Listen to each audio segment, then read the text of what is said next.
Oi pessoal, tudo bem? Hoje a gente vai dar continuidade na nossa aula de saúde coletiva. Tivemos uma aula já, conversamos sobre o nosso ciclo vital, né? Hoje a gente vai dar continuidade nesse processo saúde e doença e conhecer como que funciona o SUS, né? Muita gente acaba criticando, porque o SUS não funciona, porque o SUS sempre quando a gente precisa não dá certo, né? Mas na verdade, assim, de toda a situação, se a gente for colocar de todo o histórico que a gente já passou, o SUS hoje em dia funciona muito bem, até, né? Não vou entrar em questão de política, cada um é cada um, né? Mas o que a gente pode perceber com toda a evolução, né, que temos passado, que o SUS, quando bem administrado, apesar das dificuldades de desvios de verbas e tudo mais, o SUS ele funciona bem, né? É só esses problemas que precisam ser, alguns problemas que precisam ser ajustados, né?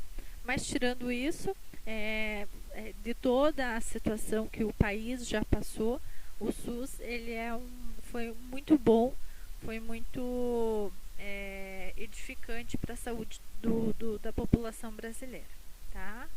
Então a gente vai dar continuidade com o nosso processo saúde e doença, né? Um pouco que a gente já conversou sobre isso na nossa aula passada, e o início do SUS, tá?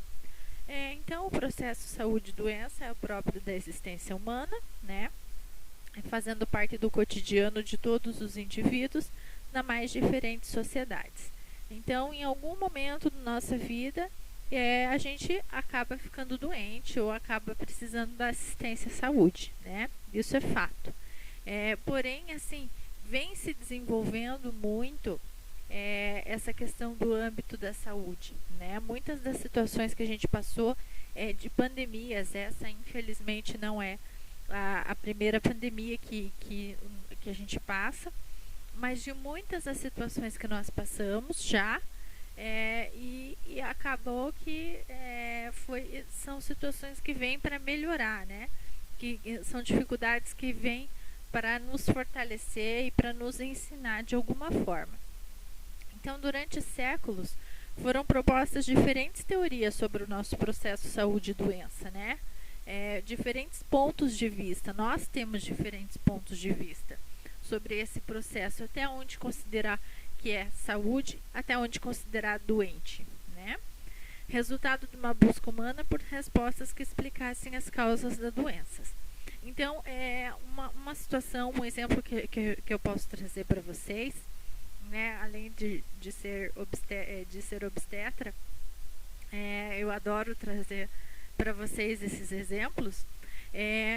Por exemplo, assim, nós, a humanidade, os partos, eles antigamente eram realizados em casa, né? Eram realizados por parteiras, gente da própria família da mulher, né? Da gestante. E o que acontecia? Muitos casos de óbito, né? Óbito materno ou óbito fetal ou neonatal, né? Assim que a criança nasce. E daí o que aconteceu? Nós, a humanidade, veio trazendo para a instituição, né? Veio trazendo o parto para o ambiente hospitalar. Foi se transformando e fazendo até o parto um processo cirúrgico, né? A cesárea, por exemplo. Só que o problema, algumas intervenções, né, até seriam necessárias. O problema é que o excesso de intervenções acaba resultando em outro processo, né? Um processo da doença. Por exemplo, uma cesárea desnecessária, né, pode acarretar o quê?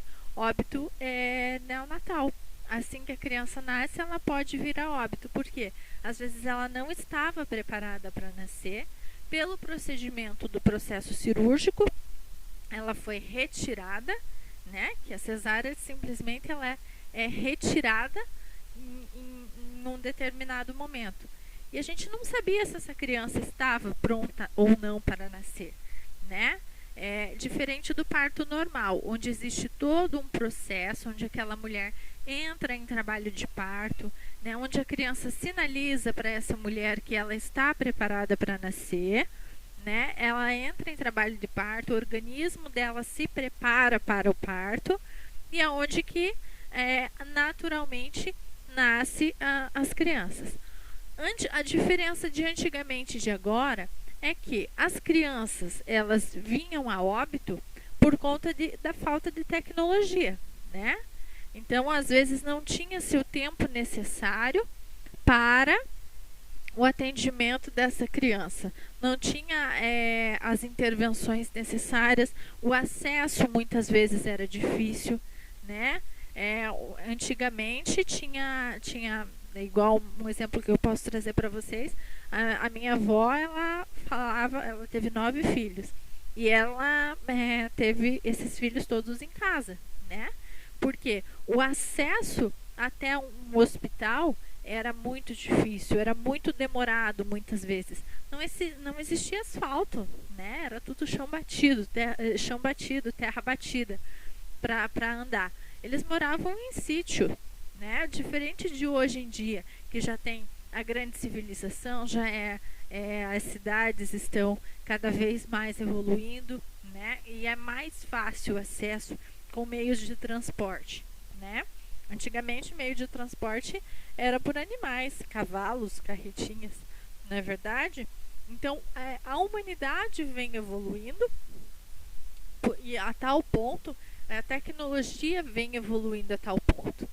Aí, uma questão que pode se colocar, a gestante, o fato dela estar gestante, gestação não é doença, né? Isso é uma realidade.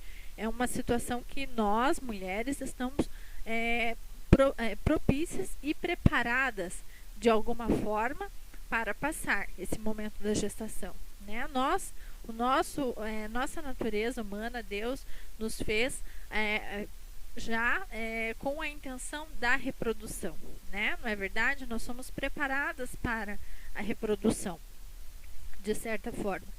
E esse processo que era para ser um processo saudável, né? Um processo natural do ser humano, que é o parto normal, acaba se passando por um processo cirúrgico, ou seja, muitas vezes acaba passando-se por um processo de doença. Essa gestante acaba sendo tratada como uma doente, né? Pelo fato de estar indo em ambiente hospitalar, cheio de micro-organismos. Um ambiente hospitalar é um ambiente sobrecarregado de bactérias, micro-organismos das mais diferentes, dos mais diversos tipos, porque é um local onde recebe os mais diversos tipos de gente doente, né? Tem as mais variedades de doenças possíveis. Então, esse processo, em algum momento, ele acaba deixando de ser natural, né? Para ser um processo de doença. E aí vocês vejam que é uma coisa bem contraditória, que o hospital acaba gerando, né, esse processo de doença e acaba tendo que intervir de modo que venha recuperar a saúde, né? Então, ou seja, a pessoa vai lá, teve que era para ser um parto normal, fez um parto cesárea, teve que ficar internada, né, a ponto de esperar para poder receber alta, para poder recuperar a saúde, né? É uma situação assim meio contraditória que a gente acaba passando. Mas isso tudo faz parte de um processo, né? A humanidade, ela está em um constante processo, né? Então, a definição de saúde, segundo o Ministério da Saúde, é um completo bem-estar físico, mental e social, e não meramente a ausência de doenças, né? Chegar a esse patamar do Ministério da Saúde é quase impossível. Em algum momento da nossa vida, a gente acaba surtando e tendo, né, alguma dificuldade em algum momento. Isso é fato. Aí vem a questão do Ministério da Saúde colocar que é o completo bem-estar, né? Até onde a gente consegue alcançar esse completo bem-estar? Será que a tecnologia, né, essa intervenção humana às vezes não vem para dificultar mais esse processo do completo bem-estar, né? Aí, a saúde pública é a ciência de prevenir a doença e a incapacidade, prolongar a vida e promover a saúde física e mental mediante esforços organizados da comunidade. Esse é um conceito de Terres de 1992, né?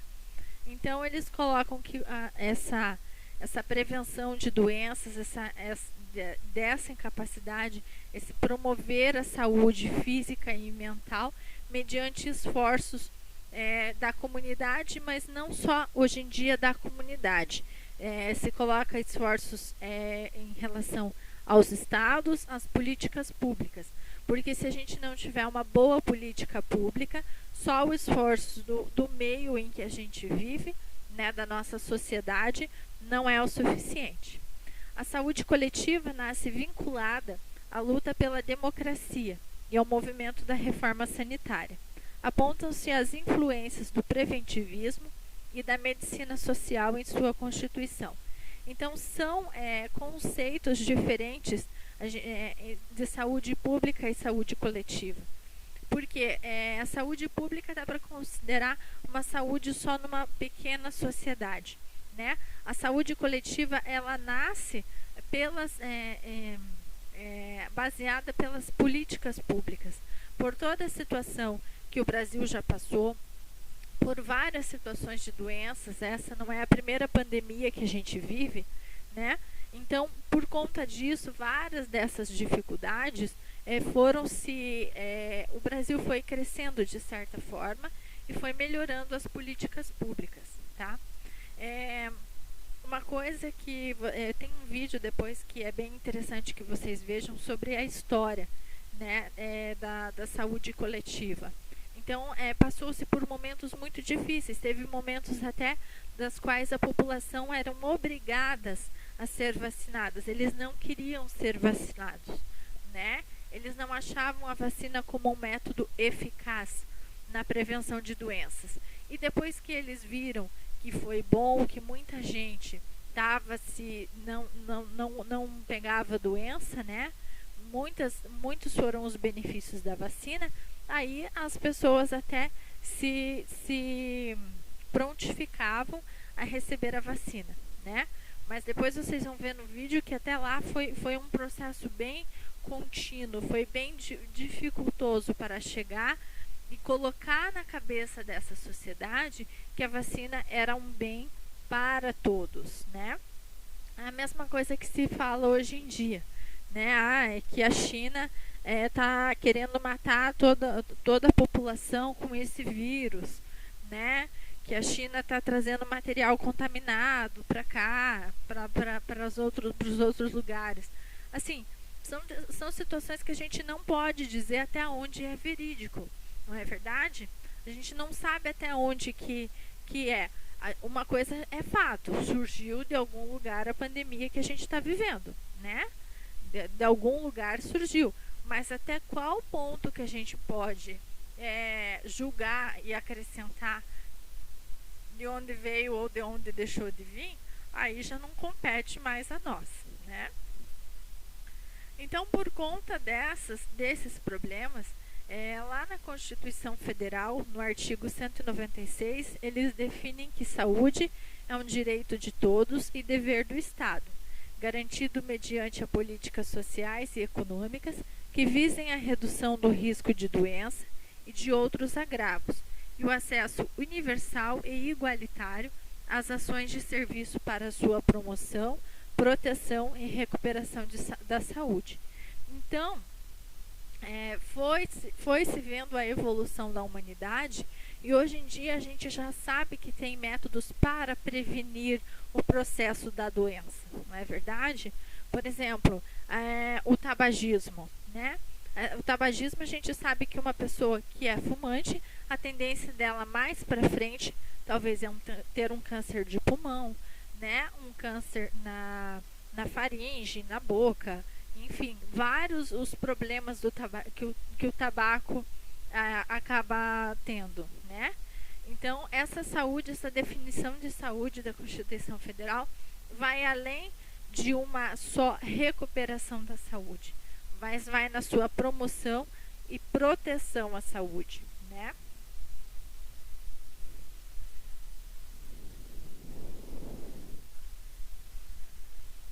Aí, após regulamentado, 2 anos depois da Constituição, né, é agregada à Constituição em 88, criou-se então o SUS, né, o Sistema Único de Saúde, que a gente conhece. Antigamente, o acesso à saúde, não sei se vocês lembram, não sei se é do tempo de vocês, a prof. Velhinha, né? Mas tinham-se sindicatos, né? Os INAMPs, que eles chamavam, que só tinha acesso à saúde quem era trabalhador, né? Então, as pessoas que trabalhavam fora, que tinham uma renda fora, eles tinham acesso à saúde. Ficando de fora, por exemplo, o familiar, a dona de casa, né? Então, o pai era o provedor da família, trabalhava fora, então ele tinha acesso à saúde. Já aquela mãe que trabalhava em casa, que não gerava renda, não tinha acesso à saúde. Aquela criança não tinha acesso à saúde, né? Então, por conta dessa modificação, o SUS veio acrescentar a todos o direito à saúde, não só aquele trabalhador, né, que tinha carteira assinada, mas veio acrescentar as mães de família, as crianças que eram os herdeiros, né? Então, foi se melhorando a situação do âmbito da saúde. Então, foi criado com a função de estabelecer a integralização, humanização e, principalmente, a descentralização do modelo de políticas públicas de saúde, que vigoravam na década de 80. Sua implantação gradativa pode ser considerada uma das reformas sociais mais relevantes e importantes do século. E realmente foram muito importantes, das quais abriu um leque maior para o atendimento à saúde, né? Então, passou-se desse direito só dos trabalhadores, só de quem gerava renda, para as outras pessoas que não geravam renda também, né? Foi graças a essa Constituição Federal que abriu esse leque de políticas públicas, tá? Mas isso mediante a muitos esforços que vocês vão ver. Não foi um processo que aconteceu de um dia para a noite, né? Nada acontece de um dia para a noite tão facilmente. Mas é todo um processo, toda uma dificuldade que eles foram sendo analisadas, tá? Então, considera-se assim, nossa humanidade está em constante crescimento, em constante mudança, não é verdade? Então, a geração, por exemplo, que as situações que os meus avós passaram na infância são totalmente diferentes da geração dos meus filhos de hoje em dia, não é verdade?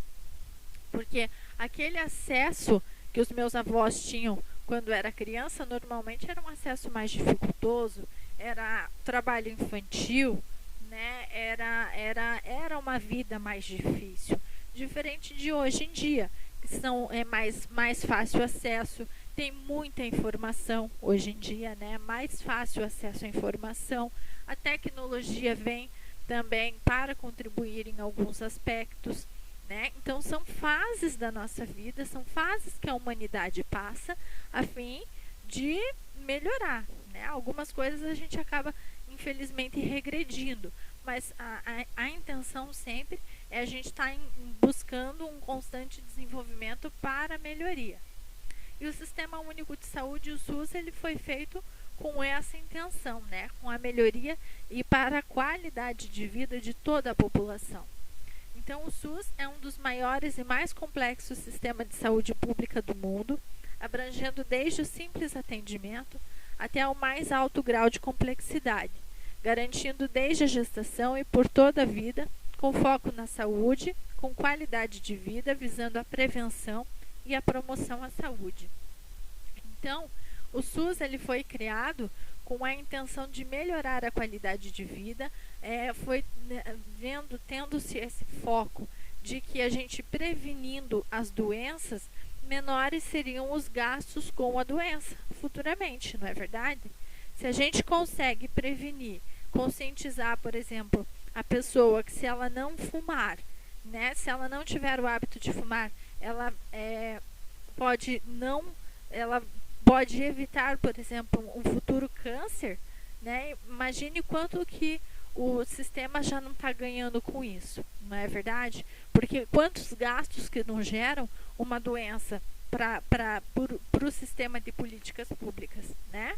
Uma pessoa que precisa fazer quimioterapia, radioterapia, né? Atendimentos constantes de consulta, vai gerar um valor, uma despesa muito grande para a política, né? Para o ministério. Então, o que eles conseguiram pensar? Que se a gente conseguir promover a saúde, né? Conscientizar a população de evitar de fumar, né? Evitar situações que podem futuramente acarretar um câncer, tem muito a ganhar com a promoção da saúde, tanto para a pessoa quanto para a questão financeira do próprio sistema, né? Então, por isso, hoje em dia se preconiza muito a questão prevenção e a qualidade de vida. Então, os objetivos do SUS: a identificação e a divulgação dos fatores condicionantes e determinantes da saúde, a formulação de política de saúde destinada a promover nos campos econômico e social e a assistência às pessoas por intermédio de ações de promoção, proteção e recuperação da saúde, com a realização integrada das ações assistenciais e das atividades preventivas. Então, o que se estuda em relação ao SUS? Foram identificando vários os fatores que determinam esse processo da saúde e doença, né? Um dos fatores, por exemplo, verificou-se que a água ele pode ser um objeto de contaminação que pode vir a proporcionar que o indivíduo fique doente, não é verdade? Então, hoje em dia, foi feito vários estudos. Um outro exemplo que a gente pode colocar para vocês: a identificação, esses focos de mosquito da dengue, né? Então, são situações que determinam que podem fazer com que a pessoa fique doente, né? E o que acontece?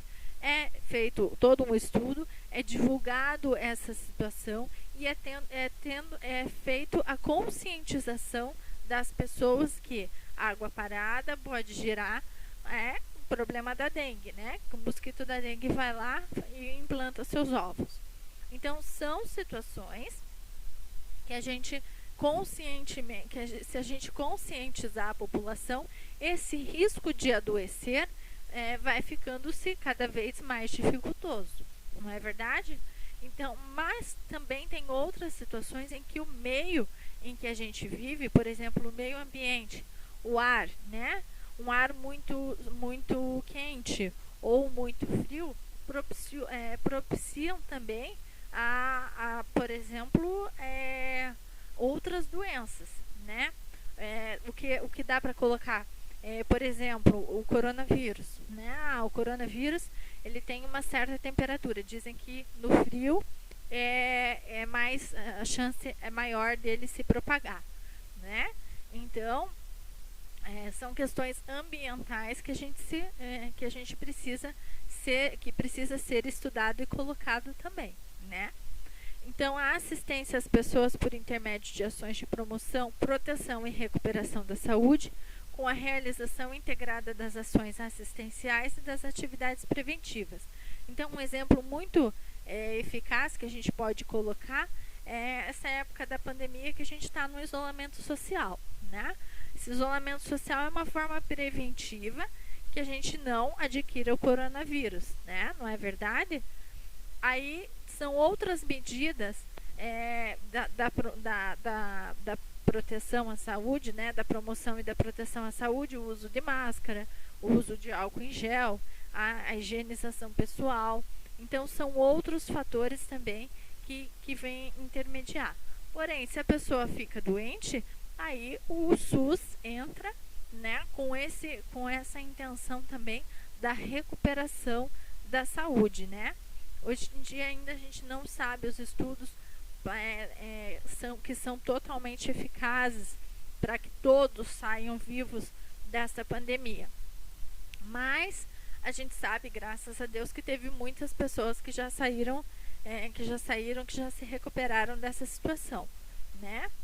Só que a questão, cada um é diferente de cada um, né? Cada organismo é diferente, o meu é diferente do seu organismo, né? Então, são pessoas que às vezes se adaptam melhor a essa recuperação e tem pessoas que infelizmente não conseguem se adaptar, né?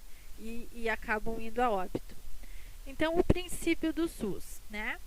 Um dos princípios do SUS é a universalidade, ou seja, a saúde é um direito e cidadania de todas as pessoas, e cabe ao Estado assegurar esse direito, sendo que o acesso às ações de serviço deve ser garantido a todas as pessoas, independente de sexo, raça, ocupação ou outras características sociais e pessoais. Então, por exemplo, um dos princípios do SUS é o acesso universal, sem fazer discriminação das pessoas. Assim como a mulher tem direito, o homossexual tem direito, o homofóbico tem direito, todas as pessoas têm direito ao SUS. A criança tem direito, o idoso tem direito, o jovem tem o direito ao SUS, tá? Então, ele é um desses princípios, é a universalidade, todos têm direito ao SUS. O segundo princípio do SUS seria a equidade. O objetivo desse princípio é diminuir as desigualdades. Apesar de todas as pessoas possuírem direito aos serviços, as pessoas não são iguais e por isso têm necessidades distintas. Em outras palavras, equidade significa tratar desigualmente os desiguais, investindo onde a carência é maior. Eu até coloquei uma figurinha ali, bem realista para a gente definir melhor a equidade, né? Ou seja, a necessidade, a doença que eu tenho hoje em dia. Por exemplo, né? Aquela pessoa que está com suspeita de coronavírus, que está em isolamento, mas que não possui ainda a necessidade de um respirador, né? Esse investimento para essa pessoa é diferente do investimento de uma pessoa que está lá internada e entubada na UTI, precisando de uma intervenção maior, né? Com certeza, aquela pessoa que está na UTI, ela vai precisar muito mais investimento financeiro, né?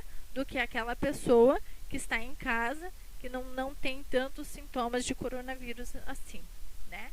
Então, o que acontece? O SUS vem para ajustar e oferecer de forma que venha a suprir as necessidades de cada um, tá? Então, a integralidade é a integração de ações, incluindo a promoção da saúde, a prevenção de doenças, o tratamento e a reabilitação.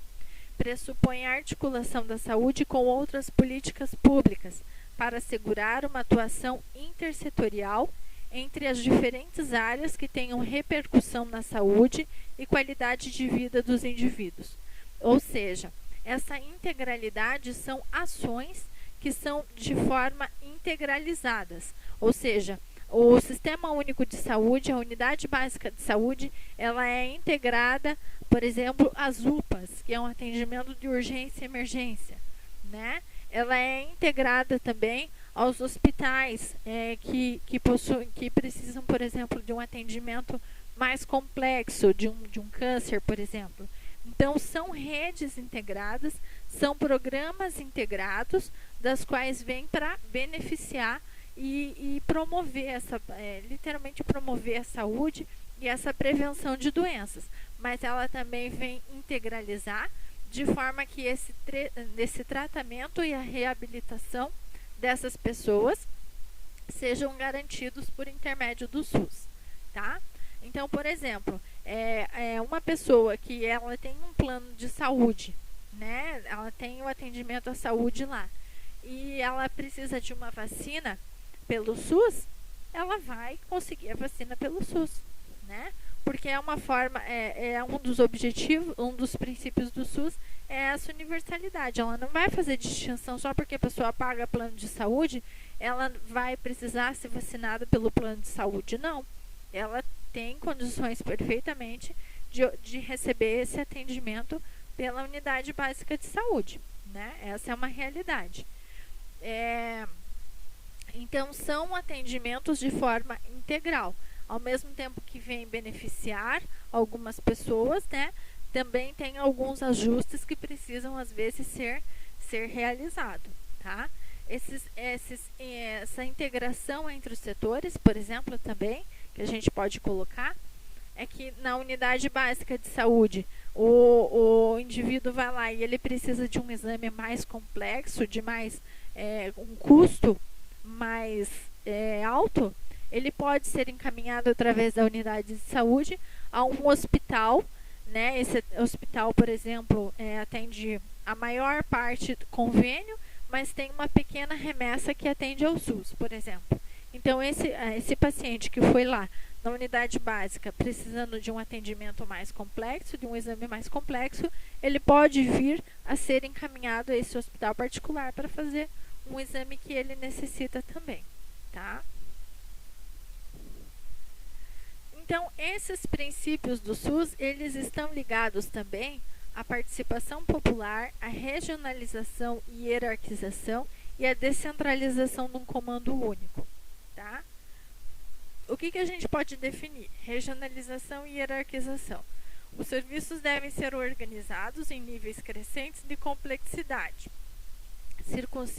circunscritos a uma determinada área geográfica, planejados a partir de critérios epidemiológicos e com definição e conhecimento da população a ser atendida. A hierarquização deve proceder à divisão de níveis de atenção e garantir formas de acesso a serviços que façam parte da complexidade requerida pelo caso, nos limites dos recursos disponíveis numa dada região. Ou seja, vamos deixar mais claro isso. Para abrir uma unidade de saúde, é feito todo um estudo daquele território para ver se as condições que esse território vai precisar atender, né? Quantas pessoas eles vão precisar pagar para fazer o atendimento dessa população, o que eles vão ter de gastos para fazer o atendimento dessa população. Então, todo um estudo é realizado para ver se realmente vai haver benefícios para essa população ou não, né? São gastos que são gerados. O governo precisa investir numa unidade de saúde, né? Ele vai ter os seus gastos com o ambiente, né? Com o local que vai ser aberto, com os funcionários que vão ser pagos, com materiais para ser comprados. Então, isso é um investimento. Então, para que seja feito um investimento, precisa ser estudado a demanda populacional, a região que essa população vai atender, né? E o nível de hierarquização, ou seja, ele deve atender de forma universal as pessoas, mas de cada caso vai oferecer os recursos disponíveis. Por exemplo, é diferente um recurso de uma unidade básica de saúde para um recurso de um hospital que precisa ser investido em aparelhos de radioterapia, medicações de quimioterapia, que são altíssimos os custos. Então, são diferentes os valores para serem investidos, né? Então, por conta disso, precisa-se fazer todo esse estudo para garantir o acesso, mas de forma que não beneficiem aqueles que não precisam, né? Essa é a realidade. Então, a descentralização e comando único. Descentralizar é redistribuir o poder e responsabilidade entre os 3 níveis de governo. No SUS, a responsabilidade de saúde deve ser descentralizada até o município, ou seja, deve ser fornecidas ao município condições gerenciais, técnicas, administrativas e financeiras para exercer essa função. Para que valha o princípio da descentralização, existe a concepção constitucional de mando único, onde cada esfera do governo é autônoma e soberana nas suas decisões e atividades, respeitando os princípios gerais e a participação da sociedade. Então, ou seja, essa questão do SUS, ele, apesar de ser o Ministério da Saúde a nível de governo, ele tem sendo redistribuído as responsabilidades. Então, o governo federal, né, o âmbito federal, a União, ele é o maior responsável. Então, ele subdividiu para os estados com a responsabilidade e o município a responsabilidade, que é uma coisa correta a se fazer, né? Porque o nosso município, eu sou de Curitiba, né? Mas as necessidades que Curitiba precisa vai ser as mesmas necessidades que São José, né? Dos Pinhais? Às vezes não, né? Por exemplo, aqui, apesar da gente estar bem próximo, né? Algumas coisas podem mudar. Vai que a população, em algum momento de São José, é uma população mais vulnerável, que precisa de um maior acesso à saúde, né? Ou então ao contrário, comparando Curitiba a São Paulo, né? As situações que São Paulo passa, né? As necessidades de saúde que São Paulo tem serão as mesmas de Curitiba, né? Nem sempre, não é verdade?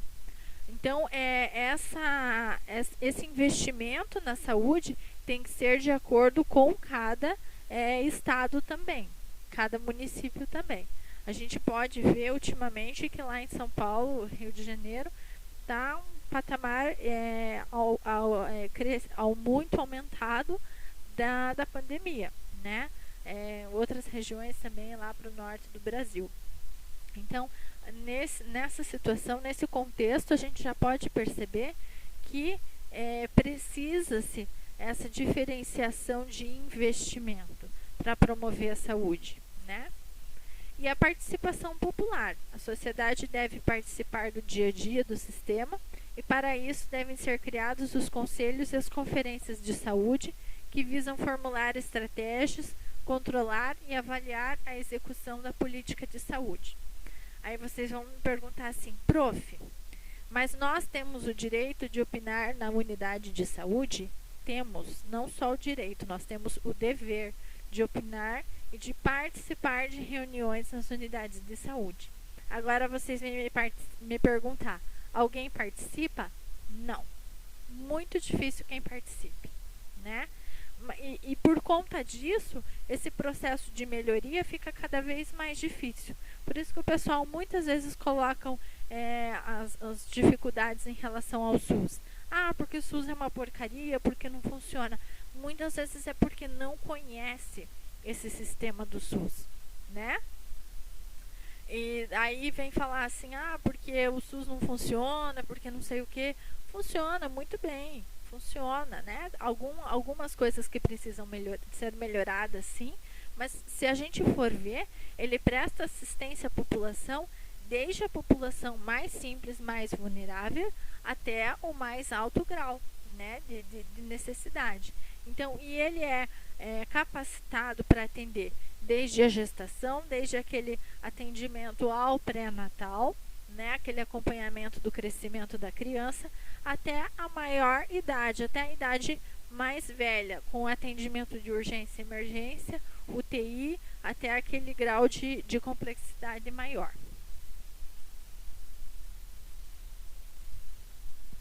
Então, os níveis de atenção no Sistema Único de Saúde. Então, ele é diferenciado por 3 níveis, né? O primeiro nível é o nível primário, que caracteriza-se por um conjunto de ações de saúde de âmbito individual e coletivo, que abrangem a promoção e a proteção da saúde, a prevenção de agravos, o diagnóstico, o tratamento, a reabilitação, a manutenção da saúde.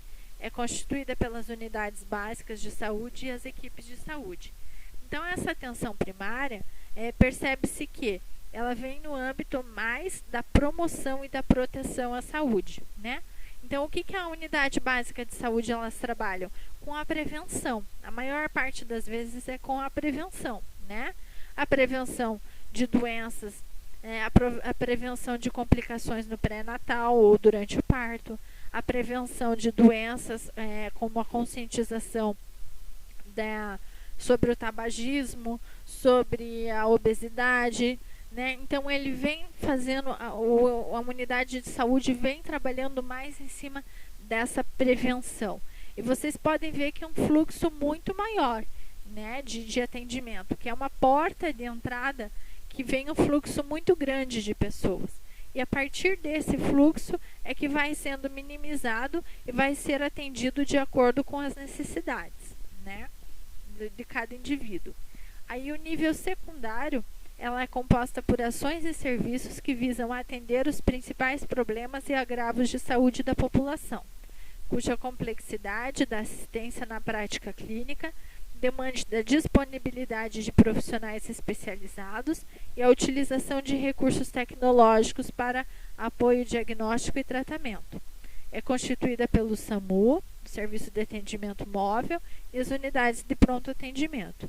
Então, o nível secundário, ele é um nível um pouco mais elevado. Por exemplo, uma pessoa que dá entrada numa unidade básica de saúde com dificuldade respiratória, né, com problemas assim, a gente tem como encaminhar para um nível mais elevado.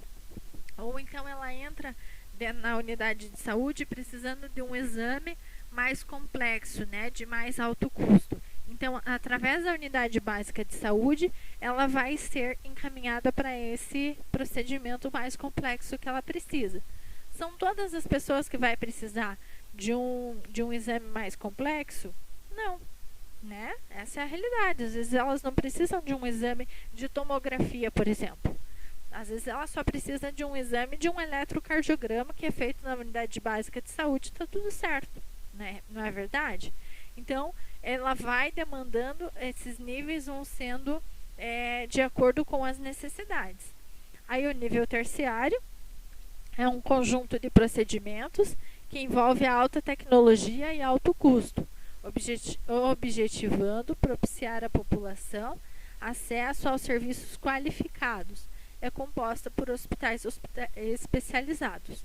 Então, é aquela situação, a pessoa entra na unidade básica de saúde e, através dos exames, foi diagnosticado que ela tem um problema hematológico. Ela fez os exames de sangue e os exames de sangue deram alterados. Então, o que ela vai precisar? Ela vai precisar fazer um exame mais complexo, né? Uma consulta com um médico especialista. Aí ela vai passar pelo nível secundário, né? Aí, no médico especialista, fala assim, não, você vai precisar, essa pessoa tem por exemplo, um câncer, e ela vai precisar fazer uma quimioterapia, uma radioterapia, mais complexo ainda. Daí ela vai passar para esse terceiro nível de atendimento, que é um atendimento mais qualificado, que é um hospital mais especializado para o tratamento dessa pessoa, tá?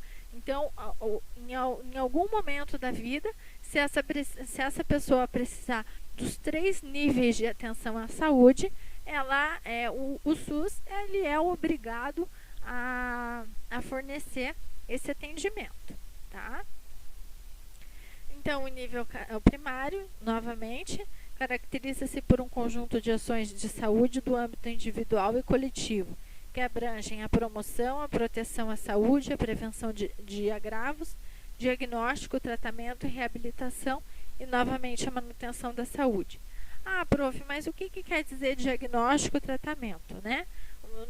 Na unidade básica de saúde, vai ser feito, sim, exames e tratamentos com baixo custo, né?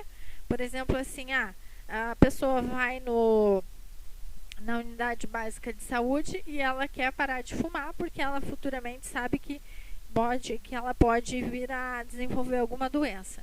Então, a unidade básica de saúde, ela vai lá, vai fazer uma consulta com o médico ou uma consulta com o psicólogo. Aí, ela vai ser encaminhada, ela vai ser conscientizada dos riscos que o tabaco vai oferecer para ela. Então, em cima disso, pode ser oferecido um tratamento, pode ser oferecido uma medicação para ela para ajudar a parar de fumar. E, contanto, ela vai ter a manutenção da sua saúde e a reabilitação normalmente. Então, são situações que a gente pode, assim, ter o atendimento no nível primário, tá? Então, o nível secundário, composta por ações e serviços que visam atender os principais problemas e agravos de saúde da população, cuja complexidade da assistência na prática clínica demanda de disponibilidade de profissionais especializados e a utilização de recursos tecnológicos para o apoio, diagnóstico e tratamento. É constituída pelo SAMU e a unidade de pronto atendimento, né? Então, ou seja, o paciente chegou lá com uma dificuldade respiratória muito severa na unidade básica de saúde. O que eles vão fazer? Eles vão encaminhar a uma unidade de pronto atendimento para que essa pessoa disponibilize os recursos necessários para melhorar a dificuldade respiratória que ela está sentindo, por exemplo, tá? Aí, um nível terciário, o conjunto de procedimentos que envolve a tecnologia de alto custo, objetivando a propiciar à população acesso aos serviços qualificados, composta por hospitais especializados, como eu falei. Daí seria um nível mais complexo, por exemplo, de um câncer, de um tratamento mais avançado, tá? Por conta disso, nós temos as redes de atenção à saúde. Eu tenho um link aí para vocês entenderem melhor como funciona esse processo. Eu acho bem interessante, se vocês puderem assistir, aproveitem, tá? Que são redes integradas de assistência à saúde, que elas estão interligadas também, objetivando e melhorando essa qualidade na assistência do SUS, tá? Uma coisinha breve que a gente pode falar dessas redes é que elas estão sempre voltadas, né? O princípio delas sempre vão ser as redes de atenção à saúde, as unidades básicas de saúde, né? Então, elas estão voltadas para as necessidades populacionais de cada espaço regional. Elas são construídas mediante o planejamento, a gestão e ao financiamento intergovernamentais, né? Então, são construídas de acordo com todo o governo. Vai ser feito um investimento, né, por todo o governo. São objetivadas pela provisão de atenção contínua, integral, de qualidade, responsável e humanizada à saúde. São integradas a partir de complementaridade de diferentes densidades tecnológicas e são organizadas por critérios de eficiência microeconômica na aplicação dos recursos, tá? Assistam o vídeo que vocês vão entender melhor sobre essas redes de atenção, tá? São todas essas redes interligadas. Então, por exemplo, a unidade básica de saúde recebe um paciente onde a gente vê que ele tem surtos psicóticos, né? Já visivelmente ele já entra meio surtando na unidade.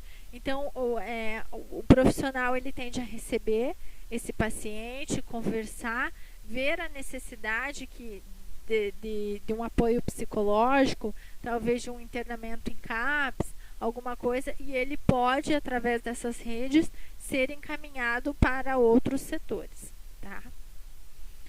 Então, surge para unificar, o SUS vem para unificar todas as instituições e serviços de saúde em um único sistema, né? Então, todos os ministérios, desde o governo federal, estados e municípios, eles são responsáveis, cada um entra-se com uma parte do dinheiro, com uma parte de investimento para a melhoria do seu município, né? Então, por exemplo, o investimento de São José dos Pinhais vai ser diferente do investimento que Curitiba vai oferecer à população.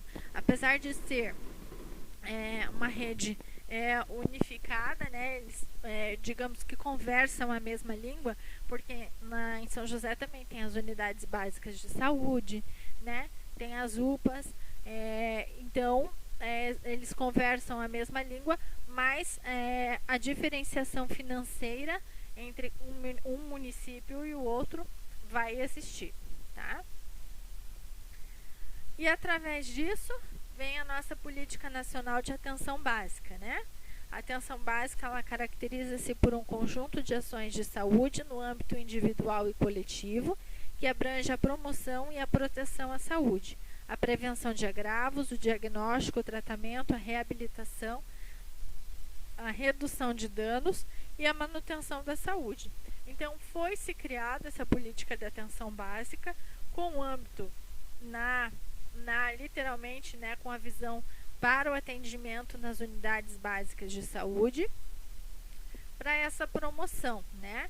Ou seja, esse investimento, como eu já falei, na unidade básica de saúde é diferente de um recurso, diferente de um investimento que vai ser colocado para um hospital mais especializado.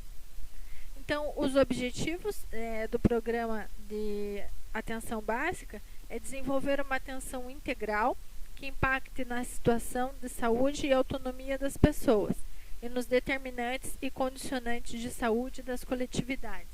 Ou seja, se a pessoa ela vai lá, ela passa por uma consulta, o médico fala para ela que ela precisa parar de fumar, ele tem que passar os benefícios que o cigarro vai promover para aquela pessoa, né? O parar de fumar vai promover para aquela pessoa. Se ela tiver a intenção e ela não quiser parar de fumar, é a autonomia dela, né? O médico não tem como impor, não, você vai parar de fumar. Ela vai decidir se ela vai parar de fumar ou não.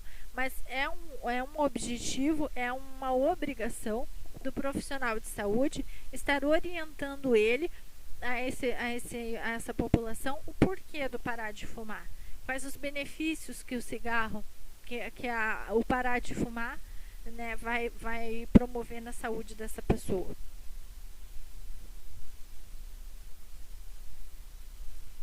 Então, segundo a política, compete aos auxiliares e técnicos de enfermagem, né? Vamos ficar atentos o que nós vamos fazer aí na unidade de saúde. Participar das atividades de atenção, realizando procedimentos regulamentados no exercício da profissão da unidade básica, quando indicado ou necessário nos domicílios e demais espaços comunitários, né? Escolas, associações e tudo mais. Realizar atividades programadas e de atenção à demanda espontânea. Então, ou seja, a nossa profissão não está basicamente só dentro da unidade de saúde, né? Nós, como enfermeiros, temos uma área muito mais abrangente, que a gente pode oferecer educação em saúde para toda a população daquele território, tá? Realizar ações de educação em saúde à população, conforme o planejamento da equipe, participar do gerenciamento dos insumos necessários para adequado funcionamento da unidade básica de saúde, contribuir, participar e realizar atividades de educação permanente, tá?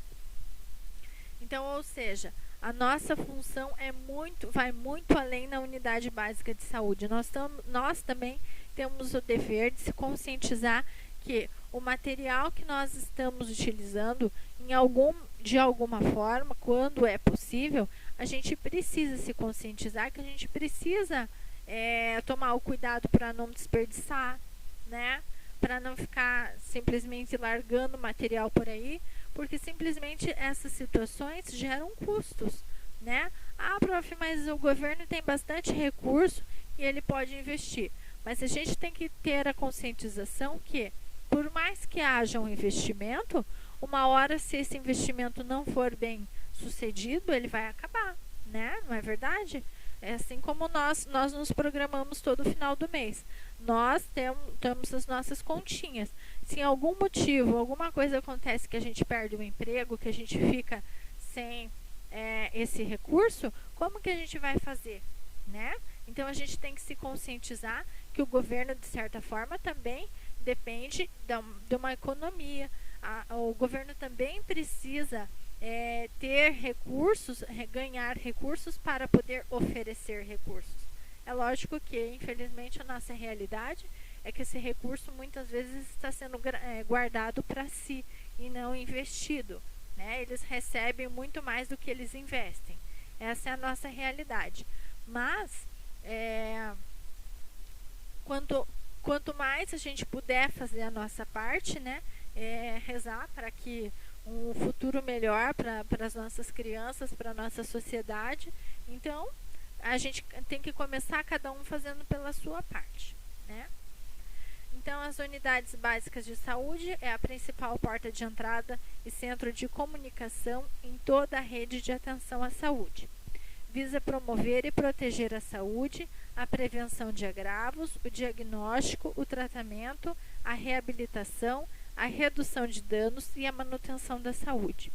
Os principais serviços oferecidos são consultas médicas, inalações, injeções, curativos, vacinas, coleta de exames laboratoriais, tratamento odontológico, encaminhamento para especialidades e fornecimento de medicação básica.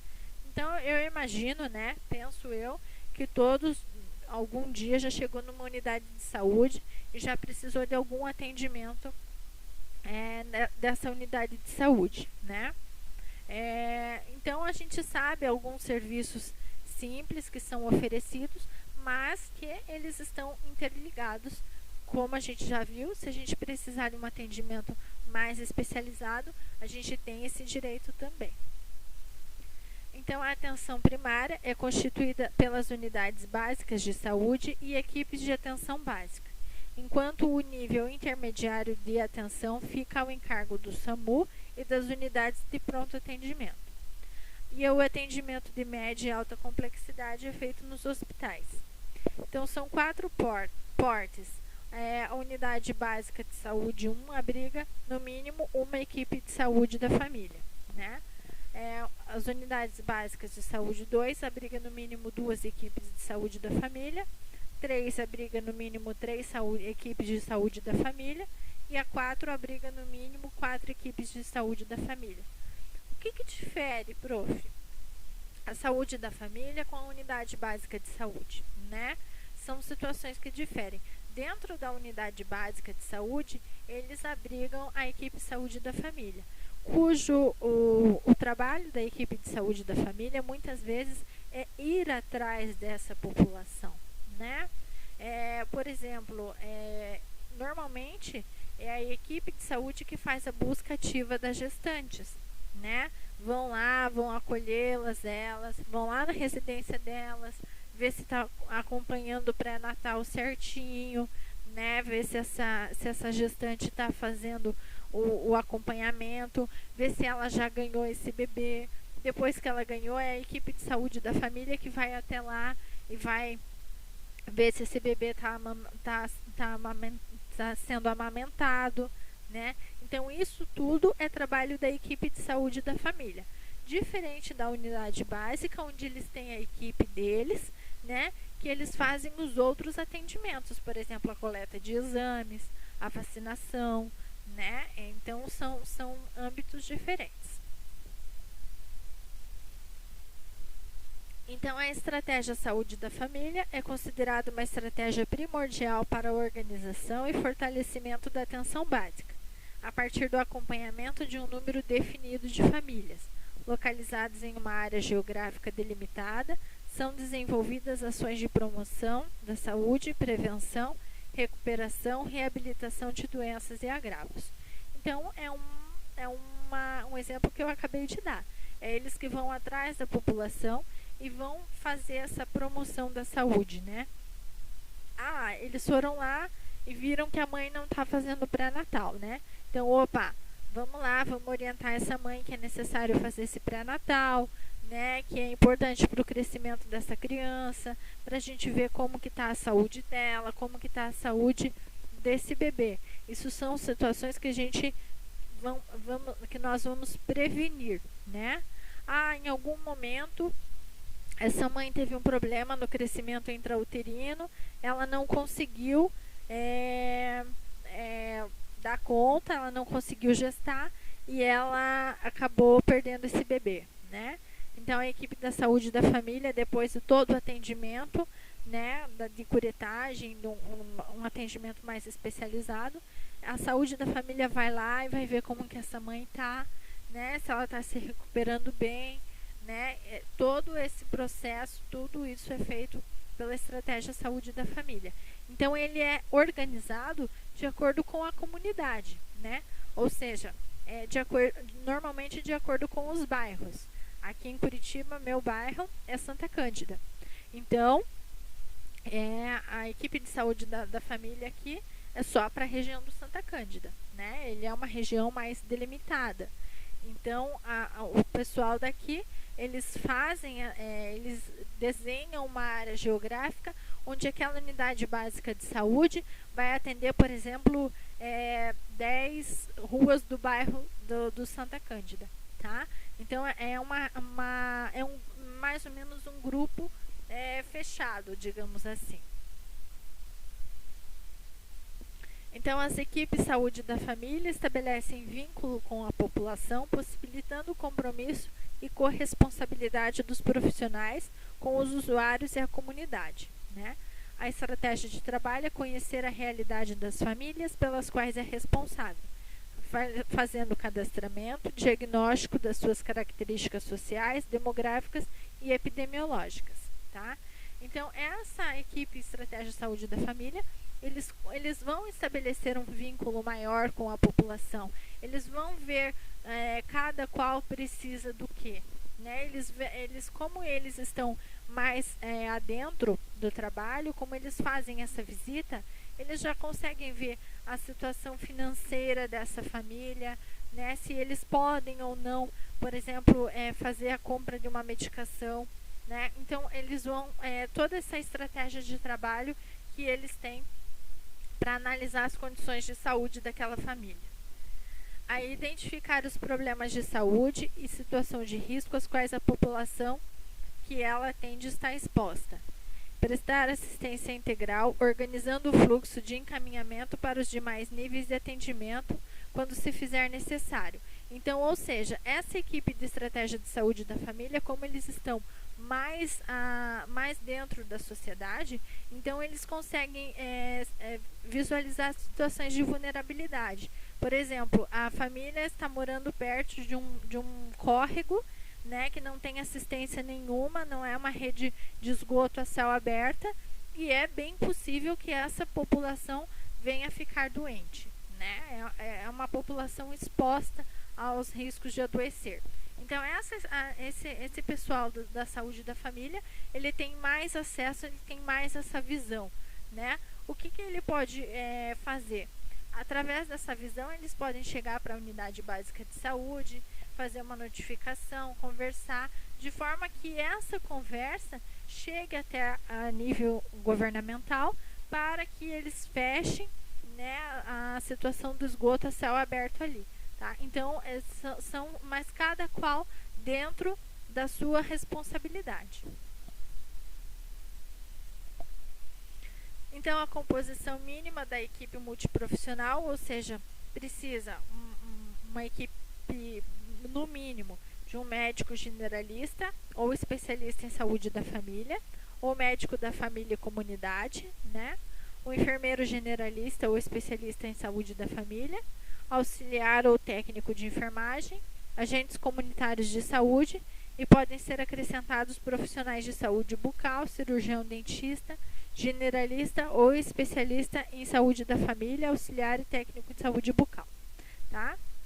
Então, hoje em dia a gente vê que a saúde ele já entrou num âmbito mais avançado, que ele passa não só dessa parte do médico para um atendimento na saúde bucal também, né? Já tem o auxílio do dentista, de um especialista mais avançado, porque isso tudo faz parte da promoção, né, da saúde. É uma pessoa que tem uma boa higiene oral, né, que é conscientizada da sua higiene oral, pode vir a evitar, por exemplo, um câncer de boca, né? São situações que precisam. Então, a partir do momento que tem uma equipe que cuida dessas situações, né, acabam favorecendo e promovendo a qualidade de vida dessa população, tá? Então, aqui está o link do videozinho que eu passei para vocês, que vem contando um pouco sobre a história dessa saúde pública, sobre as reformas que foram feitas. Ela é até um videozinho bem engraçadinho, né? Que tem umas charges, umas coisinhas bem legais para a gente interagir melhor, mas que ele é bem nítido para a gente conseguir entender todo esse processo, como que chegou até onde estamos hoje, né? Como que essa saúde da população foi desenvolvendo, tá bom? Então não deixem de assistir, que é um vídeo bem bacana. Então, gente, por hoje é só, tá? Finalmente acabou. Eu espero que vocês tenham gostado da aula e que sirvam aí de acréscimo para vocês em conhecimento. Um grande beijo, até mais.